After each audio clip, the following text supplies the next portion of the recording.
Jessica is a certified holistic health coach, and she's the founder of the Holistic Entrepreneur Association. She's a business partner of Sofia Health, the business and marketing educator for the holistic health professionals, and she's the head of nutrition counseling for an integrated practice.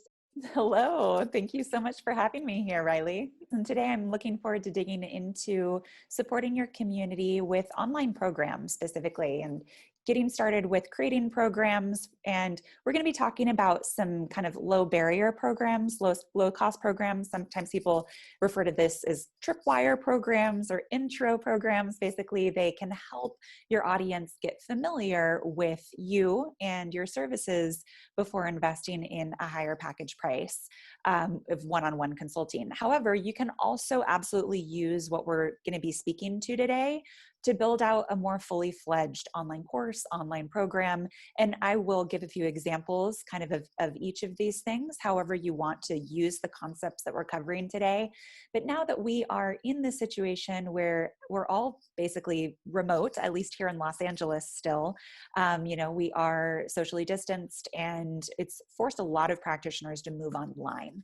So this was partly why I wanted to cover this topic today of talking about online programs and online courses to help you guys kind of get an idea and a feel for what that means and really what that all entails. I know it can feel a little bit overwhelming and a little bit like, man, what are all the moving parts that would even go into creating something like this? So whether it is, a 21-day kind of sugar detox, or whether it's some other kind of, whether it's short or maybe it's an 8-week program. So we'll be getting into a lot of the concepts here of some things that you can explore and the ways you can approach this. I am a holistic health coach. I'm also a functional nutritional therapy practitioner.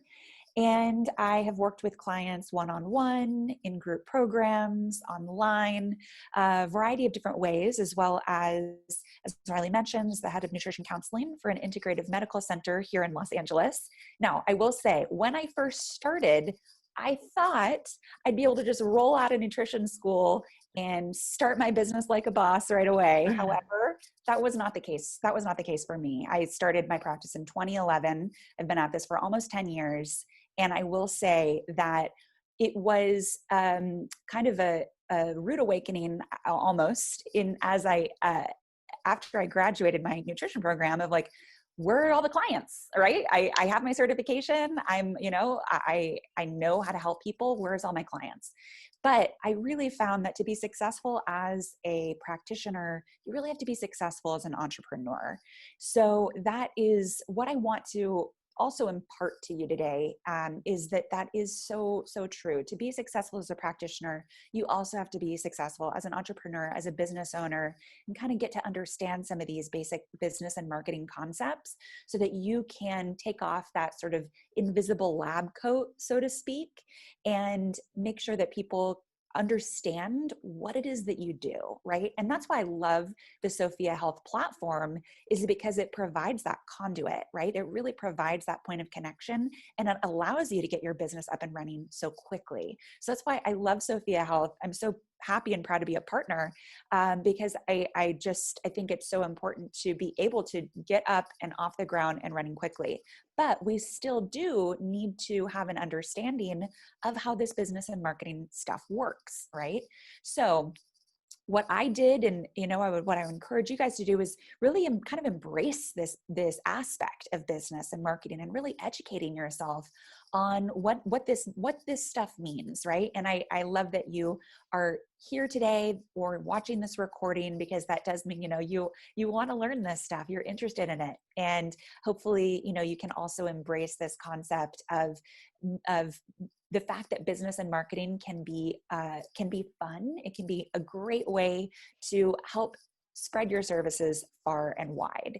And after digging into it myself, that's when I started seeing, clients. I started getting booked for all kinds of public lectures and community talks. I started receiving really nice awards from California State Senate, Assembly, district attorney, a variety of things for the community service that I was doing, essentially in the education I was providing as a practitioner. But I will say that the way that I was able to grow my practice and the way that I was able to receive those recognitions and things like this really was from embracing the business side of things. So maybe a little bit of a long preamble, but I just want to start out by acknowledging you for learning about the business and marketing side of things and encouraging you to keep learning and to keep growing your business skills, to keep growing that entrepreneurial mindset, because it's not just about how good of a practitioner you are. It truly does also come down to how strong of a business person you are. So let's embrace that. Let's all embrace that so that we can share all of our gifts with the world as health and wellness professionals, so that we truly can shift the paradigm of our modern healthcare system toward a more preventative, integrative, holistic approach. And thank you all for being here and for doing the work that you're doing. So let's go ahead and dig in. Also, just to final little recap on my intro. I, as Riley mentioned, am the founder of the Holistic Entrepreneur Association. I also teach at the Southwest College of Naturopathic Medicine and the Nutritional Therapy Association. I teach the marketing and leadership courses in these institutions, and I'm just very glad to be here with you today. So here's where we're going. We're going to be talking about coming up with your program concept and validating your program idea. We're also going to be talking about developing your course or program path. We're going to be talking about getting organized, how you do that from this kind of perspective, talking about creating that program or course content, setting up your course delivery system, and marketing and selling. As we're going to be talking about creating your course content, we're also going to be talking about not just the writing and the creation, but if you are doing video as part of your programs, we're going to also be digging into some tips and tricks and technical aspects there to make that a little bit easier, things about lighting, and any other questions that you guys might have for me, so we can make that piece a little bit less scary and a little bit easier to dig into. So let's go ahead and dig right in. And let's see here. Let me just move my chat box over here so I can see my slides. Okay, great. Here we go. So step one, we have creation and validation. So in this step, what we're doing is we're coming up with a program idea, right? We're coming up with what is it that your audience might want? And then we want to validate that, right? We want to really make sure that there is demand in the marketplace for this.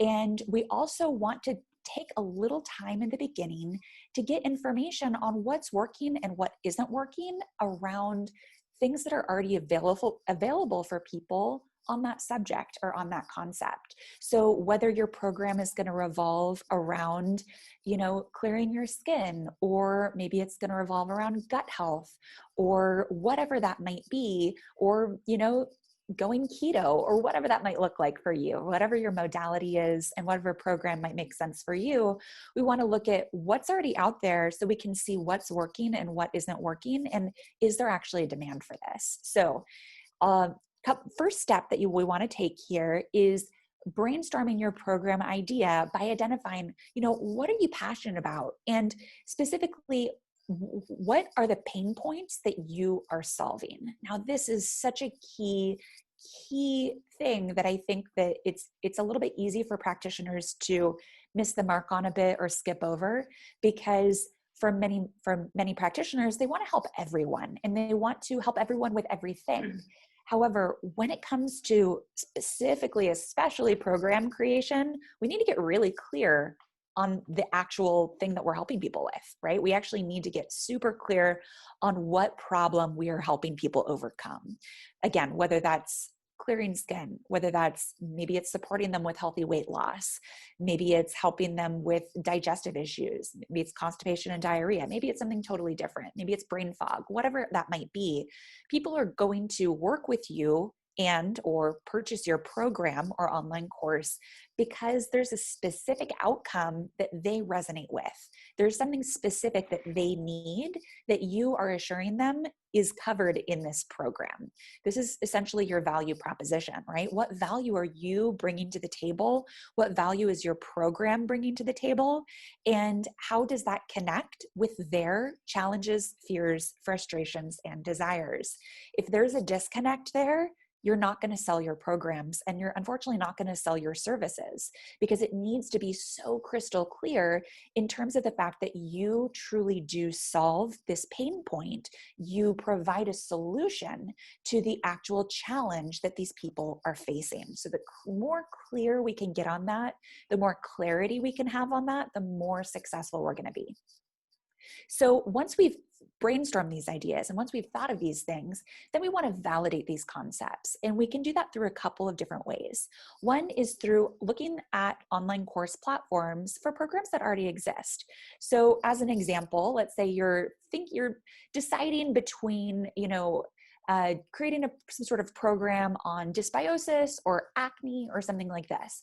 So I'm just going to show you how I might go through doing some validation with the research here. So here I am on udemy.com. This is a platform that shares online programs and courses. And if we type in dysbiosis, we see kind of what comes up. This is an example of kind of a hyper-specific topic. And we see that not too many reviews happening here. It doesn't look like a whole lot of people have necessarily invested money in in this specific type of course, dysbiosis, let's say. Whereas let's take a look at acne, right? And we come down here, and we see just even the first one has 153 reviews right off the bat. We see that's something that's being searched for quite a bit and something that's being purchased quite a lot. Not to say that you can't have a course that's specifically on dysbiosis, but if you have brainstormed a list of topics and you're like, I might want to do this, I might want to do this, I might want to do this, I might want to do this, hop over to a platform like Udemy and let's take a look. Let's see, what are people actually buying? Are there courses or programs that do actually exist in the marketplace like this yet? If not, the first knee-jerk reaction might be, oh gosh, this is an untapped field. This is an untapped market. I should get in on this. However, I will say that while I understand that thought process, it can be a little bit risky to create something that has never before been proven. In my opinion and in my advice, we should leave the totally new untapped markets for businesses that have deep pockets with their marketing dollars, so they can invest in that deeper advertising. For those of us as practitioners who have more limited funds to invest in advertising or more limited resources, including our time, I would suggest and encourage that you validate that there's already interest. There's already proven interest in the marketplace around what it is that you're covering. And then similarly, looking at Amazon, so not just online course platforms, but even Amazon, looking at actually Kindle books to see, have topics that been written on this and are people interested and are they buying it, right? So a rule of thumb here is looking for rankings below 200,000. And I'm going to show you what I mean by that. So going with our acne example, you go to that Kindle store here, which I show you how to navigate to that, type in acne, and then we just come down here and I'm just going to choose this Good Skin Solution book. We see this has 21 reviews. Let's hop in here and we see that it's in the bestsellers rank of 93,585. So we see that's well below the 200,000 threshold that we want. If there is some literature on this subject and it has under 200,000 ranking, we know that this is something that people are interested in. This is something that people are searching for. And this is going to help prevent you from getting, again, too hyper either specific on something so that you're not sure if people are actually even looking for this or needing this.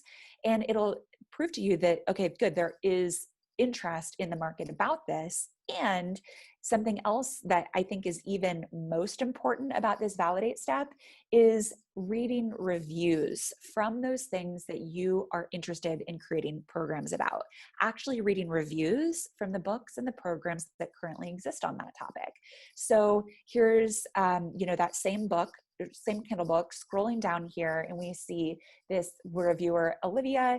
She gave it 2 stars. So we take a look. Why'd she give this specific acne book 2 stars? She says she found it difficult to follow. She suffered from eczema. She simply wanted something to get the heart of the proposed solutions quickly. She didn't like that the author shared a lot of stories or she mentions that the author shared a lot of stories about folks with skin conditions, but there wasn't a way to simply jump to a short summary of specific proposed solutions. So this can give you simply ideas of ways to create programs that people want, and things that it's just a gold mine. If you give yourself a couple of hours to walk through this type of this review process, and you really take a look at what is it that people are saying yes to, what are people saying no to, what do people want or what they don't want, it can really create such a robust resource of ideas for you to dig into to create a program that's just so bang on that you might not have even thought about including, for example, summaries or things that they loved. You know, you can read the positive reviews too, and it can give you fantastic ideas, not even just for building out things like online courses and programs, but even for including things in your own one-on-one practices, different resources, different handouts, different things that people might want to get help with. So this is just the validation and market research step. And it's something that might seem boring or feel like, oh gosh, I don't want to spend so much time with that. I want to go right into creating my programs. But if we just spend a little time in this market research phase, it will yield just such incredible dividends for us in terms of really understanding what is it that people want and how can we actually provide that. And another way that I think can be really, really powerful for validating your course is actually considering, or your program is considering, a pilot or beta version at a discounted price with just a few people off the bat.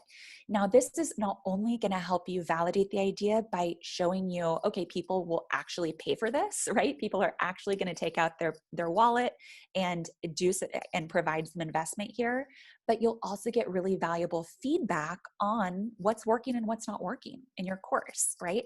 People are going to tell you if they don't understand something. It's going to show up any trouble spots or weak points in your course creation, in your course or in your program. And it's a great way to perfect the content to make it exactly how people want. And you can actually see, like, are people getting results from this? And if not, this pilot or beta version really helps you to dig into that, and it helps you to tweak things so that ultimately people are really happy with whatever program it is that you're putting out into the marketplace. And so then after we've validated, after we've created our idea and we validated, now we're actually going to develop out that program. So this is where we're going to create, a place from where your target market's starting, where you'd like them to end up after having gone through the course or your program. So we want to get really clear. And even if this is a simple intro program, I still want you to go through these steps, right? I still want you to put as much thought and effort into, a smaller price point. Maybe it's just a 7-day program or a 14-day program, but I would still love for you to think through these steps, because when they take those bite-sized offers and they really get a win with it and they see the value you can deliver in these small programs, it's really going to encourage them to take that next investment with you and that next step with you. So you want to start with the end in mind. What outcomes would you really love for these people to achieve, right? What outcomes would you love for them to have? So you want to start with the endpoint in mind. Where do you want them to end up?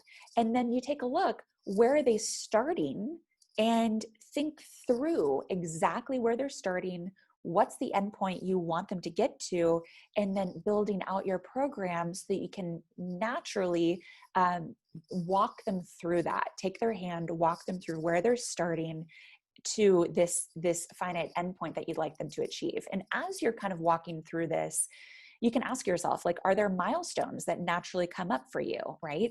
Are there certain stepping stones that they might need to achieve to get from point A to point B, or from point A to point Z in a longer program, right? And seeing what starts to naturally develop there. And these milestones can translate to your program modules, right? And the lessons can translate to the stepping stones within those modules. So I will say this speaks to usually a little bit of like a larger online course or an online program. if you're doing just like maybe a 5 or 7 day mini intro program, that's totally fine too. You don't necessarily have to have modules. You can just straight up have lessons, right? But if it's a bigger course, a bigger program, you don't want to have just 50 different lessons. We want to make it really easy and bite-sized accessible for people. So I'd recommend breaking it down into 4 to 7 modules, and then having that as an umbrella, and then doing as many lessons underneath those modules as needed in order for them to get to the next milestone. So that's how I suggest kind of approaching that program development. And what I will say too with this, something that I find really helpful is getting some stacks of sticky notes and just starting to brainstorm some ideas on them, and getting like a nice big blank table or a big blank wall, and just start writing, just start like, okay, what do I want? And writing out on a piece of paper, where are they starting? Getting really clear where that person's starting. If you're helping people with, let's say, gut issues, let's say chronic diarrhea, well, where are they starting? Really list out where they're at, including the emotional challenges that they're facing as a result of that. So you can get a really clear picture of the starting point for that specific client that you're trying to help with this course. And then writing down really clear endpoint of where you want them to end up. Not that they might not necessarily have their chronic diarrhea fully resolved at the end of the 21-day program, but they can be well on their way, and they can have this renewed confidence and education and understanding about how they can move forward and resolve those issues for themselves. Or maybe they know that, the next step is working with you, and that is in itself can be part of the outcome as well, right? And so then getting those stacks of sticky notes and just writing down your ideas, and sticking them up on the wall or on the table, wherever your workspace is, and that can help you kind of get a little bit more clarity on how these modules and lessons can start to take shape and start to take form. And maybe, how I like to do it is I do one color of a sticky note for lessons and another color of sticky note for resources. Because maybe I want to be like, oh, I want to make sure I include that probiotic as a resource, that probiotic recommendations. Or maybe I'm like, ooh, actually I want to include a handout that walks them through how to choose the right probiotic. So I note that down as a potential resource, and I put it up there in my resource kind of sticky notes. And then at the end, it's like, it can be a little bit easier to have those movable sticky notes around and be like, okay, good. Now this is starting to come into shape, and I can see really where they're starting, where they're going, and that these modules, lessons, and resources really provide that bridge and that connective tissue to get them there. So then, after we've really kind of seen our roadmap and we've put together this roadmap, here we enter our step 3, which is getting organized, right? So here we're creating a structure for keeping your program creation and storage process really streamlined and organized, including a naming and filing system for course elements, such as if you want to just keep it really simple on your desktop, just make sure, this might kind of seemingly go without saying, yes, keep your things organized. But I will say, when you're doing program creation and course creation, there can be so many moving parts to it. It can get overwhelming kind of quickly. So I definitely do suggest having some foresight in terms of how you want to structure and organize things. My suggestion, if you're just doing it in, organizing it digitally like this on your desktop, just do separate folders. You have your main content folder, and within that content, your separate modules, and within those modules, your separate lessons. I like to do a little naming system with, M1 and M being the module notation, and then 1, and then underscore, the L for the lesson, and then, the numeric after that. And then for each video and each resource that is included in that, it always starts with that. So as an example, M1 underscore L1 underscore handout underscore probiotics, right? So I know, okay, good, that probiotics handout, that's going to go with that module, that's in that lesson specifically. So by having that naming structure, it gives you a really nice kind of hierarchical way to categorize things. And so it just keeps everything really tidy, and it saves you a lot of stress and headache and confusion, especially after you've created a lot of these and a lot of, separate moving parts. Keeps it really streamlined. And then I also recommend having a spreadsheet for just a bird's eye view of your program content at a glance. You can keep this in something like a Google sheet, or it can just be a spreadsheet that you pop into, your digital filing, like I just showed you. And then the other thing I personally do, and I strongly recommend, is a digital filing center for keeping all of your program components organized into one place. My favorite way to do this is Trello. So Trello, Trello, it's a free platform, and it is a project management tool, basically. I use it for everything personally. And I love it for online program creation or online course creation. You can keep things really nice and clear and organized in here. You can keep your research notes in here. You can keep your ongoing to-dos and task lists related to this project right in here too, like I have here right on the very far left. And so just lots of ways to use Trello to keep yourself organized. You can also link calendars to it. You can have reminders. You can set reminders for yourself. You can label things. So strongly suggest and encourage you to dig into this free online tool. Very, very helpful. And then afterwards, after we've done our organization, now we're actually going to create that program content. So once you have those modules and lessons outlined, you're going to go ahead and write either your scripts if you're doing video lessons, or maybe you're just doing a written, introductory course, in which case you're going to write out the actual content. Now, I will say, because I have a lot of practitioners who ask me like, I sit down to write and I just feel blocked, or like, oh, it's so hard for me to just like, get the words out. How can I, do you have any tips for me on that? And I will say, I do definitely have tips. One is going for a walk. So if you are feeling a little bit stuck with your ideas, that always helps me. Movement and motion can really help to unlock thought processes, and just get outside, look around, bring your notebook with you, jot down those ideas. It can really be helpful for getting your scripts out and getting that going.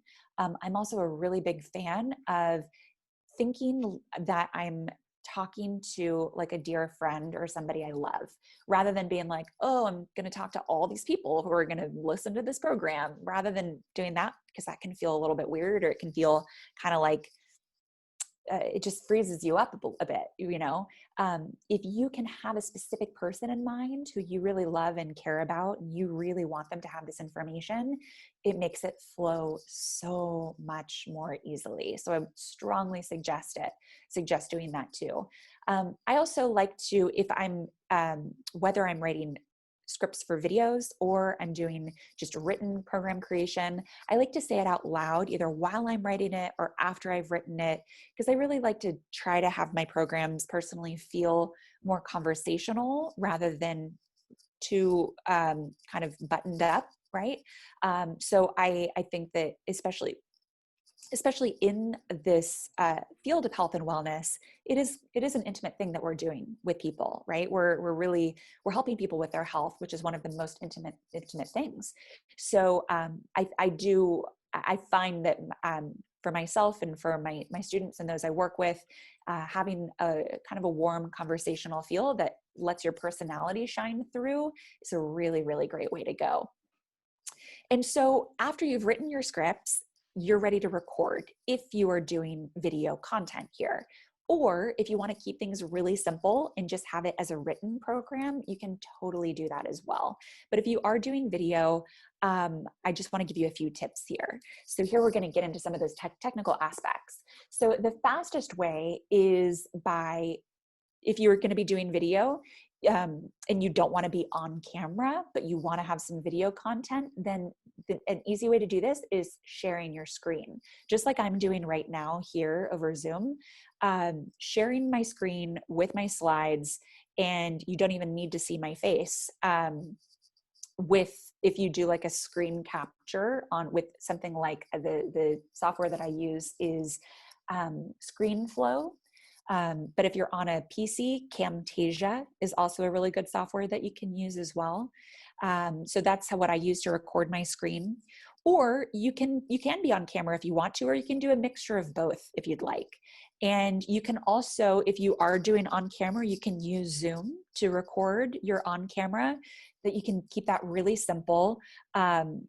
There's also, as just another little tip for you, there is a kind of a filter in Zoom that you can use if you don't know about that. It's called Touch Up My Appearance.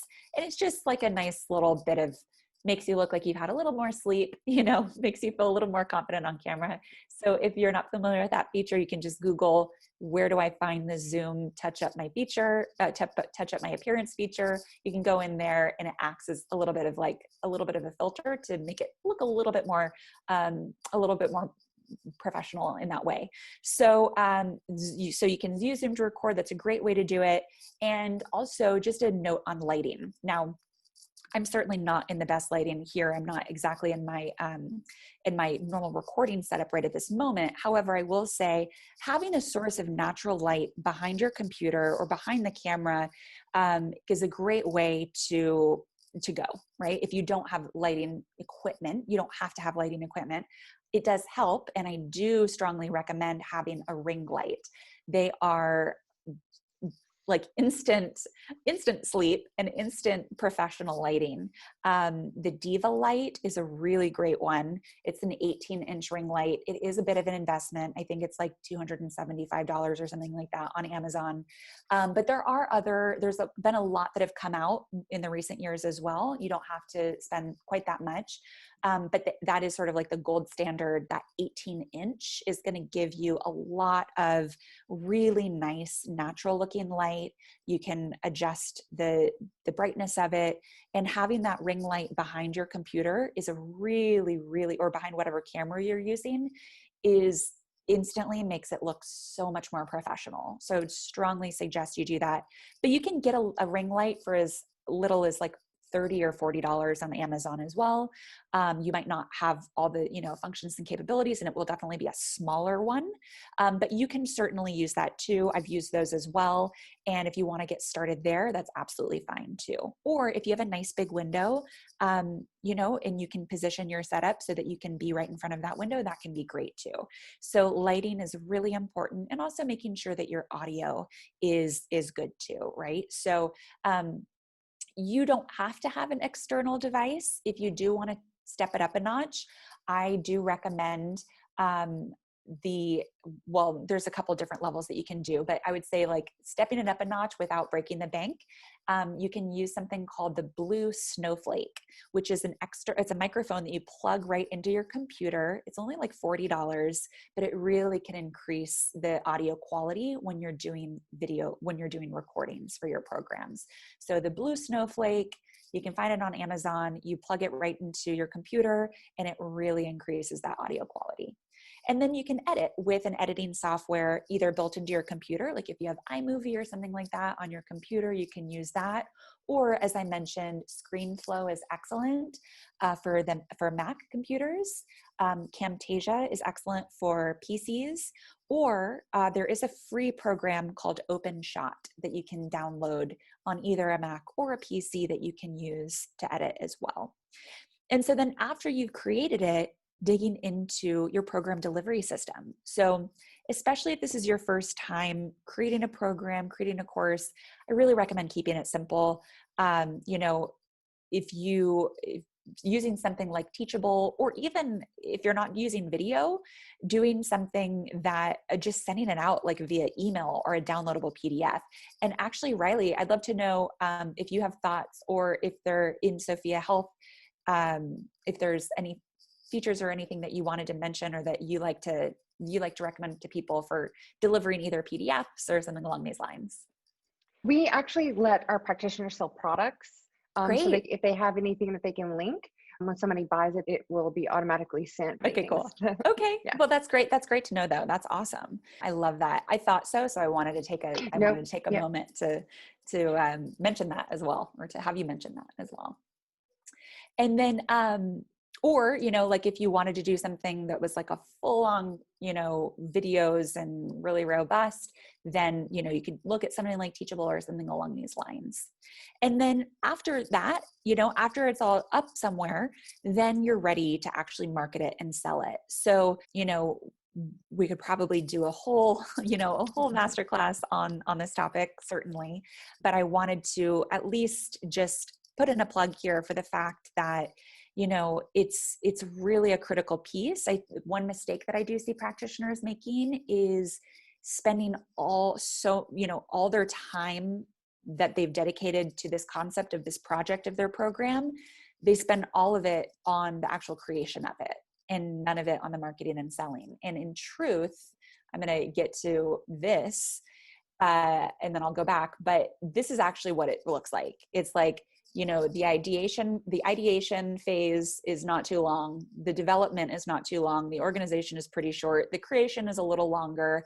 The setting up your delivery system is relatively short if you're keeping it simple. The actual promotion and the marketing and the selling is all of that combined and then some. It's truly, truly the case. Riley, I'm sure you can speak to this just even with creating Sofia Health, right? It's like and every one of us can as entrepreneurs and business people. Absolutely. You create the platform and then it's like, now comes the long haul. Now comes the work of creating those partnerships, of getting those cross promotions, right? I'd love to actually hear just kind of your insights and feedback on my perspective of this. You are so spot on. All of this information that you shared is a gold mine. I mean, absolutely so important. And I wish everybody could hear what you have to say. Yeah, I couldn't agree more. That's exactly right. And let me head back here to, you hit the nail on the head and perfect segue of creating messaging that connects, or you can also say creating marketing that connects. Because here it's like, who are we serving? We need to speak to them, right? We need to really speak to and market to that specific challenge. How are we helping? How are we helping with our course or program or services? It's really applicable to anything that we're selling. And creating that messaging that speaks to their specific challenges, fears, frustrations, and desires. You hear a lot about niching and like finding your ideal client. And I think that can be really helpful. But I think what's most helpful is niching into, you can say niching into a problem, like getting clear on the problem you're solving so that it's clear how you're helping. I help people who have, what is it that they are dealing with? Is it diarrhea? Because that messaging is different than somebody who is having cystic acne and they're just totally bent out of shape about it because it's like, it's so painful and embarrassing for them. It's different messaging that you're going to be doing for that, right? And it's like, if you can really be clear on how you're helping and how you're serving, especially in these courses and especially in these programs, then you're really going to connect with people, right? So you've got to identify those challengers, fears, frustrations, and desires, how you help, what your value proposition is, and speaking to the solutions that really connect with that. And then sharing on, and maybe your program does a few different things, and that's fine. Kind of like some people ask me, like, can I serve more than one type of person?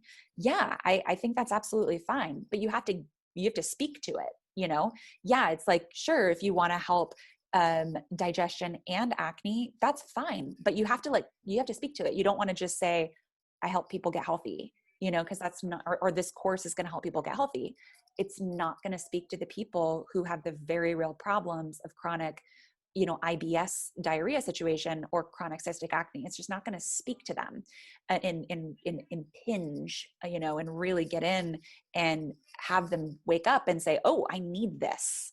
Because that's what we need to do in order for people to buy the things that are going to change their lives, which is what you're selling and what you're doing, right?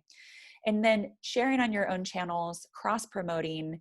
I want to share this little example of this funnel. Hang on, let me see if I can scoot my chat box over here again. So here's just kind of like a general overview idea of how this works. So, step one is people hear about you, right? So how do people hear about you? A variety of different ways. it could be you could pay for advertising, and this is where Sofia Health comes in too. We can say, stick Sofia Health up here in the top of this funnel, right? And then there's other ways too. It's like for programs specifically, you can, do advertising, social media, other people's platforms, partnerships you're doing, getting out in your community, doing community lectures, talks, networking, referrals, all the things that get you exposure, right? So step one, people hear about you. Then they're basically in the top of your funnel, so to speak. So they're in your funnel once they've given you, when it comes to when we're talking about online, we need that email address, because that's where, or the connection, of however that might be. We're talking about, selling an online course through something like Teachable. If you're going to do this outside of Sofia Health, then you need to be able to market to them directly, right? You can even do it through Sofia Health by promoting to them and then giving them that Sofia Health payment link, right? So yeah, absolutely. you can absolutely integrate that as well. But you want to be able to promote, right? You want to be able to build up your audience, and you want to be able to build up your email list. And when it comes to online, having that email is the commodity.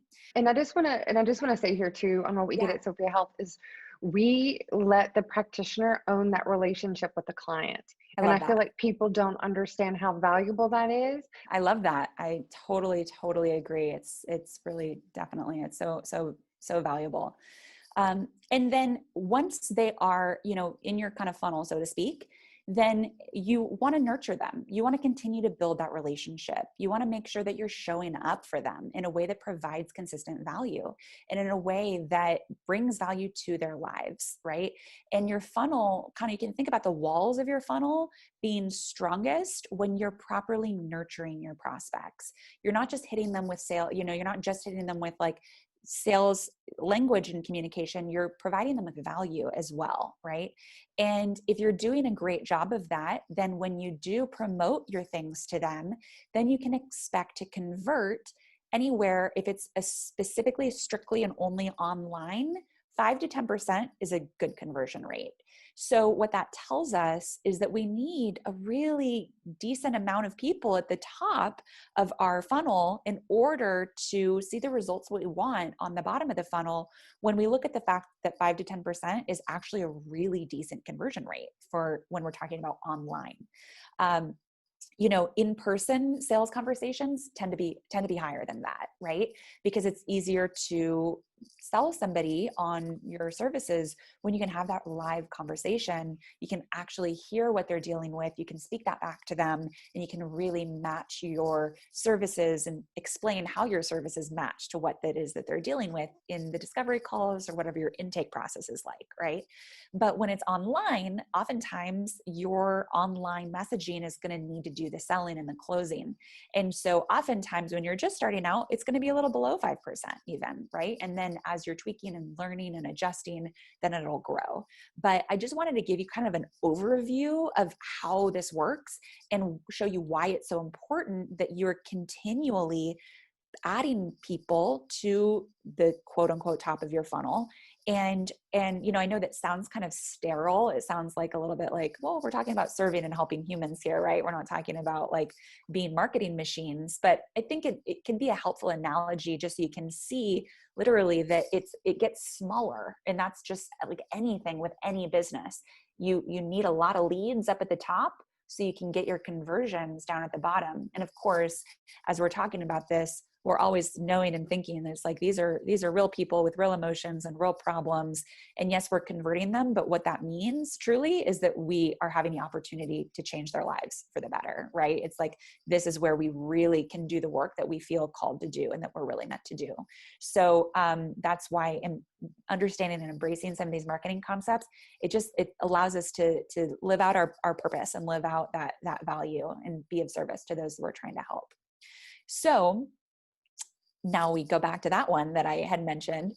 So that's really why we have this long tail of the marketing, is because it's continual of that promotion of your programs, whether it's a intro program, low cost, or it's a higher price point. One of the things I wanted to go over was niching. Yeah. So as entrepreneurs, and we understand what this funnel looks like, we know that Yeah. when you say we need to be niche, it's because you need to have a very specific message that Yeah. connects to where your customer is. But when we see practitioners come to Sofia Health, they do offer very broad services in very different categories, from being doulas and health coaches and women's health coaches. And they come here and like, no, I can only list one thing because I have to be niche. And I was like, that's not what being niche exactly means. So I feel like, do you see this in the industry where people are like, I have to be niche, that means I can only do serve or do one thing? Do you see this at all, or is this? I see both sides to it, honestly. I see sometimes where it gets only one, and then I see where I see more often the case that there's no niching happening at all, and Okay. where it's just like, I help people with wellness. I help people with health. That's where I generally see people happening more. It's interesting that you're seeing a lot of people come in with. It's both sides. Okay. It's absolutely. Yeah. Yeah. I feel like that's not niche at all. Right. So, right. just to clarify. Yeah. No, totally. And no, you're totally right. It's not niche at all to say I help everybody with everything. Right. And so, yeah, with these specific ones, I think that it can be, you certainly can go that way. However, I think that it can also really be helpful to have, for example, like a list of specifics that you can help with, to speak to who you can help with, and specifically focusing on the problems, right? We always want to say, what solutions are we providing? I will say too, there's a little bit of a difference between a niche and a value proposition. There's a little bit of that difference there, because with that value proposition, you as a health coach have a little bit of a different proposition than, let's say, a functional diagnostic nutrition professional who is doing lab work, right? It's a little bit of a different thing. As a health coach, you're going to be speaking to lifestyle, relationships, you're going to be talking about what your philosophy is and how you really approach your market and how you serve, basically. Whereas maybe like a functional diagnostic nutrition professional who's doing GI maps and they're doing Dutch tests and they're doing these different things, they're going to be speaking to getting to the root cause of dysfunction. And we're really going to be able to see that through these clinical labs, right? So it's like that too is its own sort of value proposition. Yeah. So there's kind of layers to these things, right? Absolutely. Yeah. Yeah. And I will say though, I definitely have seen people have a lot of success that they're like, I specifically work with, I just work with eczema, or like, I just work with skin issues, and they're like the skin person. That can work really well too. So I will say, if people are finding a lot of success with that and they love that, and or they just niche into women's health and PMS, or they're just niching into fertility, like that can absolutely work. But if it feels too constrictive for you, then like, absolutely, maybe you can lead with something and then list other things that you do, and make sure that you are providing that value proposition so that it's clear how you actually help as well. Yeah. The main takeaway is understand how you help, understand the difference between what being niche is, how Sofia Health is serving you, and understanding what value proposition that is just the key takeaway here. Even if you're not using Sofia Health, I feel like you have to understand that we are just one avenue for your top of funnel. And I would say that no matter what you're using, you have to do these steps. Awesome. Yeah, I couldn't agree more in terms of that, and having that distinction and really making it clear who you are, how you serve, who you're serving, what problems you're helping them solve, right? The Holistic Entrepreneur Association, it provides a lot of resources and support for growing and marketing your business. We do things like monthly group calls. We have master classes with business experts. We do all kinds of things. So for example, we have actually a mutual partner, the Council of Holistic Health Educators, where, if someone has a question about their state regulations, they can submit an email to the council through the Holistic Entrepreneur Association. We bring on people I'm not a lawyer, right? But we bring on lawyers to speak to specific legal aspects.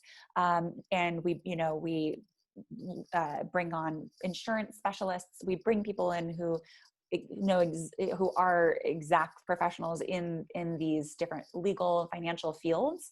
And then we provide action steps, workbooks, resources, things for you to work through, tax filing, these different things, so that you can really understand how to do your own bookkeeping or do these other logistics in truly running your business. And lots of kind of the tech side of things too. So really step by step with, for example, setting up an email service provider. So you can send out those value-based nurture emails, right? And as well as we actually have in there a resource where I walk you through how to set up your own mini course. And I show you like how to use OpenShot, that free editing software. I like show you how to actually use that editing software too.